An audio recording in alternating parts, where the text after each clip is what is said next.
was doom scrolling on Instagram the other day until I came across this username called Not Music At All, I Swear, and I saw a reel and it was actually SZA on her burner. Here we go, hanging on by every word, make me feel so interesting. Put you on my damaged goods, treat me like I'm crazy. I was like, oh dang, okay, seems like I gotta make a beat for her new album. So I mean, let's get into it. Today I'm gonna be showing you why SZA's production is pure genius. From the instrumentation to the music theory, we're going over everything. But before we get into this beat, there's one foundational thing that we have to set in place before everything else. Now, in music, we have time signatures, and probably around like 70 to 80% of all music, maybe 90, the time signature is 4/4. That means there's 4 beats every 4 bars. However, in R&B, their time signature is 6/8, and a lot of people get confused between what's a 6/8 versus a 3/4. And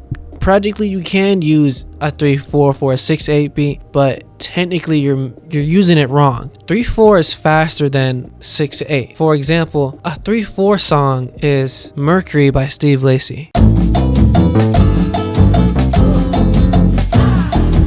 versus 6/8 is Like I Want You by Giveon.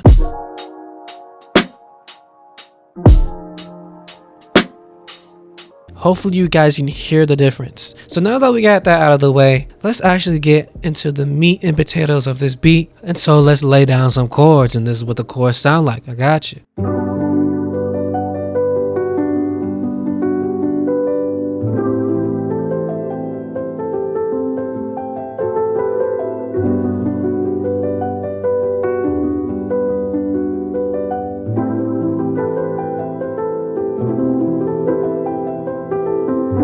Nate, what did you play? Thank you for asking. Let me show you, okay? Today we're in the key of G major. And so what we're gonna do is number system, if you don't already know, is putting a number to every single key that's in the scale. So 1, 2, 3, 4, 5, 6, 7. Capiche? Capiche. Alright. So our chord progression is gonna be 1, extended chord to a 7. 2, and then go down to 6, while in the right hand still keeping our chord, our 7 chord, the same. And then we're gonna play a 3 and then go up to the 4, while at the same time keeping the exact same chords that we had for 3, and then go back down to the 1. Hopefully that makes sense. And I'm always gonna be using extended chords like 7 and 9s. However, if you didn't miss it already, if we keep on playing the chord progression, right? There's a little, little ear candy right here, which are 6 intervals. 6 intervals? That sounds really crazy. That sounds complicated. It's not. What a 6 interval is essentially you play whatever key you like, and at the same time you play the 6 relative to that key, which is still in the same scale, which is basically just 2 keys under whatever key that you're playing. It's a simple concept, it just sounds complicated. So all together, dun, dun, dun, dun, dun, dun, dun.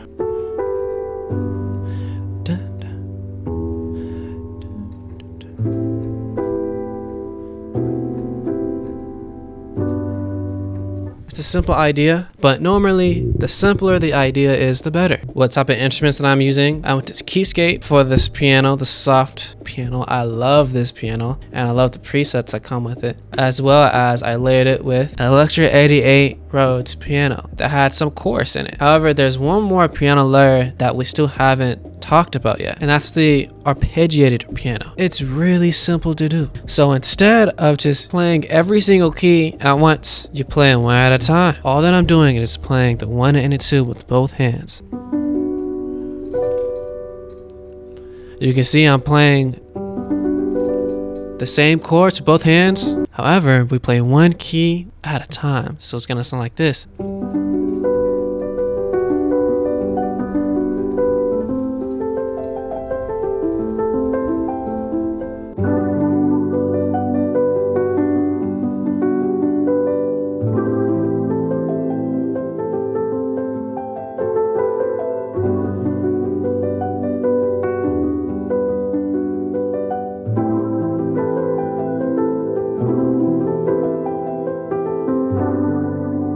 The next loft is a soft lead. Now, I want a lead that doesn't necessarily take away the space of the artist, but just to kind of enhance the chords, if that makes sense. So again, I went on Keyscape and got this harmonic chord most set, well, wherever.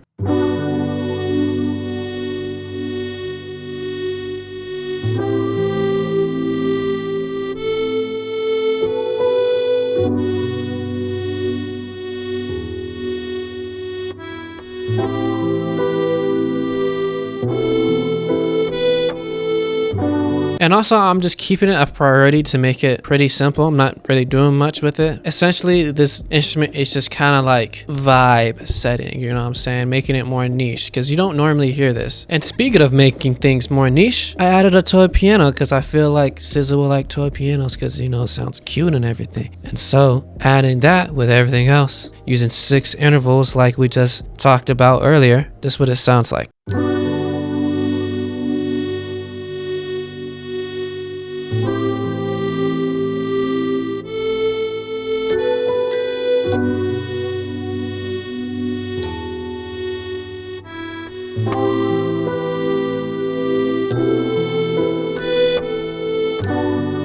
And as you may have noticed already, I'm kind of spreading things out. So I'm not going to use the arpeggiated piano at the same time as when I'm using the toy piano and the other harmo whatever piano. So I'm not doing too much. But speaking of doing too much, I had to do a little bit more. I added some harps.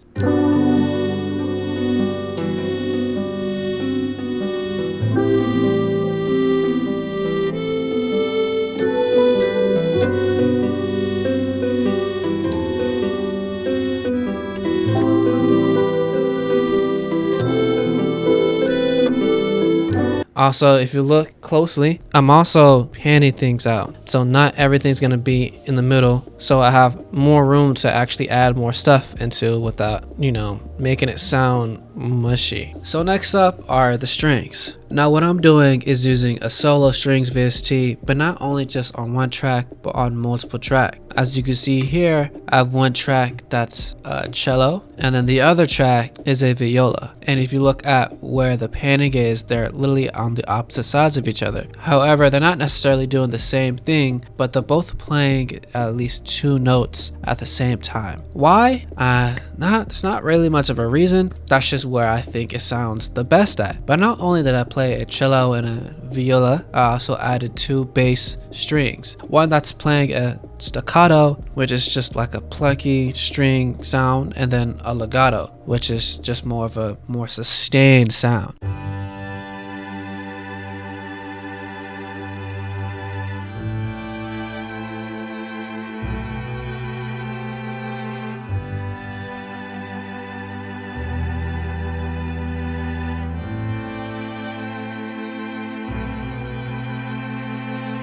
And speaking of bass, of course, I'm gonna use an actual bass for this.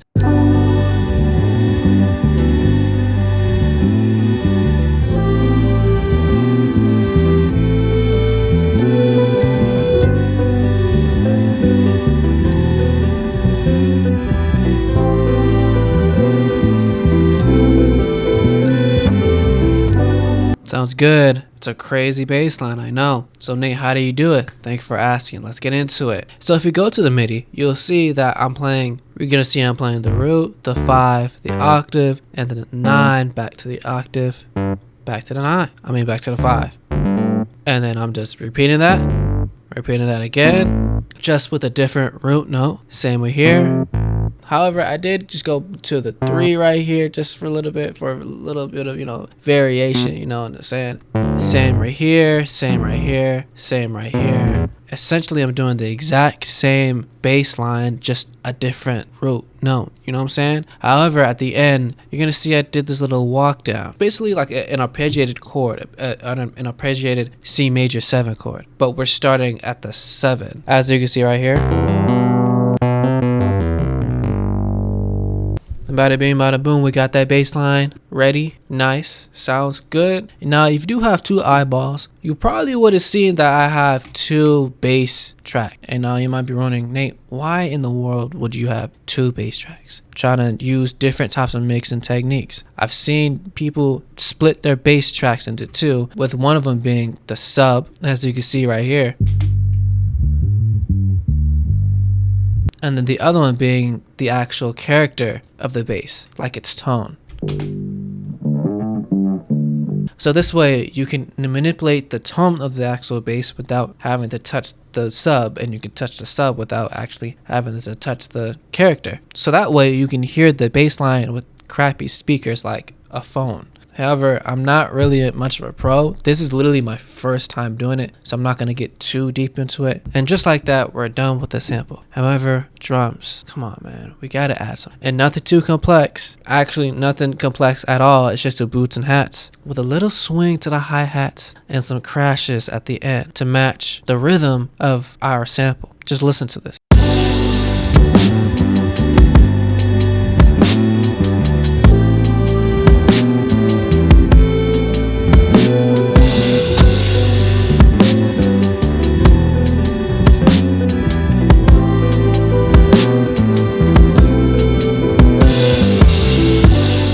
However, when I made this beat, I just bought a new strings VST, so I was like, what if I make an intro with just strings? And let me tell you, it sounds really, really good. Hence why I have so many strings tracks, because I was just trying to go crazy. So if you look at the first one, this right here is the cello, which is supposed to be our bass for this intro. And then our second one is going to be like our top line melody, which is our violin.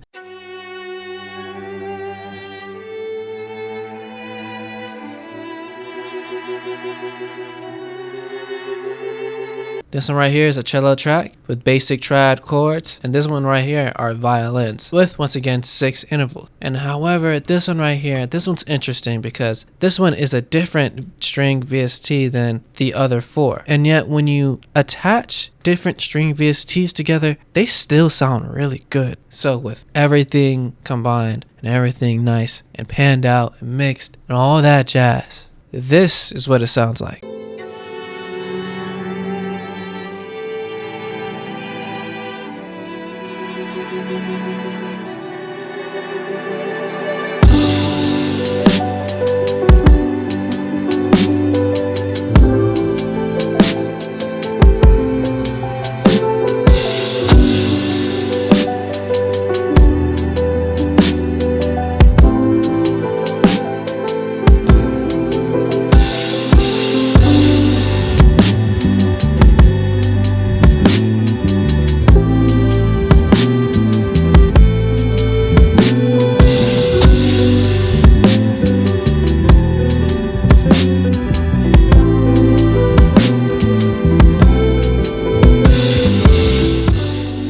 Sure, yes, SZA loves these soul sample type of beats.